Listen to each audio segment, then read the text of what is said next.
रत्नागिरीत गेल्या काही दिवसापासून दमदार पावसाने हजेरी लावलेले आहे। ह्या मुसळधार पावसामुळे आणि पावसाची ह्या बॅटिंग करण्यामुळे आता रत्नागिरीतले धबधबे आहेत हे आता कुठेतरी प्रवाहित झालेले आहेत। आपण जर बघितलं तर पानवलचा हा प्रसिद्ध धबधबा आहे, हा आता कुठेतरी प्रवाहित झालेला आपल्याला पाहायला मिळतोय। या ठिकाणी पर्यटक देखील मनमुराद आनंद लुटताना या ठिकाणी आपल्याला पाहायला मिळत आहे।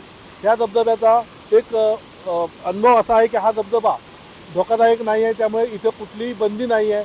तरी देखील प्रशासनाकडून अतिउत्साही पर्यटकांना धबधब्यावर मस्ती किंवा अजून दंगा करू नये यासाठी नियमावली घातलेली आहे। त्या ठिकाणी पर्यटक देखील आलेले आहेत, या आपण त्यांच्याकडून जाणून घेऊया।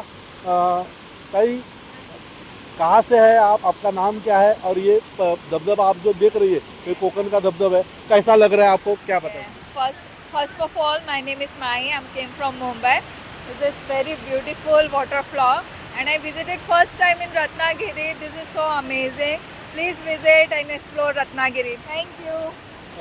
देखो अभी आपने बोला आप फर्स्ट टाइम है। Yes. हमारे रत्नागिरी में कोकन में बहुत से ऐसे सुंदर नज़ारे देखने के लिए मिलते हैं, जैसे धबधबे है, जैसा नदियाँ है, समुंदर है। आपको कैसा लगता है यहाँ कोकन में आने के बाद भी? मैं कोकन फर्स्ट टाइम आई हूँ और सच बोलूँ तो मुंबई के कंपैरिजन में यहाँ के बीचेस बहुत ही ब्यूटीफुल है। मेनली क्राउडेड नहीं है और एकदम बहुत नेचुरली ब्यूटीफुल प्लेसेस हैं।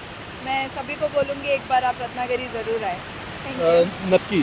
तर या ठिकाणी जे पर्यटक आहेत हे कोकणाचा निसर्ग सौंदर्याचा जसा आस्वाद घेतात तसाच या ठिकाणी धबधब्याचा देखील आस्वाद घेताना आपल्याला पाहायला मिळत आहे। सचिन सावंत, नवराष्ट्र, रत्नागिरी। नमस्कार, माझं नाव आहे ओंकार शिर्के, मी राहणार रत्नागिरी। हा धबधबा काही वर्षापासून फेमस आहे। तसंच आम्ही ज्या पावसाळ्याची वाट बघत होतो त्या पावसाळ्यामध्ये भरपूर प्रमाणात धबधबा वाढलेला आहे आणि त्यामुळे आम्ही सगळे मित्रमंडळी मजा मस्ती करण्यासाठी आलेलो आहे धबधब्यावर। खूपच अतिशय सुंदर हा धबधबा आहे कोकणातला।